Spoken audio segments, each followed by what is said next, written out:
3-4 দিন হয়ে গেল তো রোদের দেখাই নেই। আজকে কিন্তু সকাল থেকে আকাশটা অনেক ফর্সা ছিল, মেঘলা, মেঘলা ছিল না। কিন্তু একটু রোদই ছিল আর প্রচণ্ড বাতাসও ছিল। এদিকে ছাদে চলে এসেছি একটা ডাব নেওয়ার জন্য। এটাই কিন্তু আজকে পেড়ে খাবো। আর এদিকে দেখেন কিন্তু হালকা, হালকা রোদে ছিল। আর দেখেন বাইরে কিন্তু প্রচণ্ড ফর্সাও ছিল। আর এদিকে দেখেন ছাদের থেকে নেমে চলে গেলাম একটু চকে।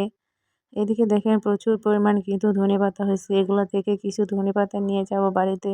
এগুলো কিন্তু আজকে ভর্তা করব। টাটকা, টাটকা ফ্রেশ ধনিয়া পাতা খেতে কিন্তু খুবই ভালো লাগে। আর এদিকে দেখেন প্রচণ্ড শীতকালে কিন্তু মুড়ি ভর্তা খেতে ভালো লাগে। এদিকে দেখেন কিছুটা আদা কুচি, লেবু কুচি, পরিমাণ মতো পেঁয়াজ, কাঁচামরিচ, ধনিয়া পাতা দিয়ে দিচ্ছি এখানে।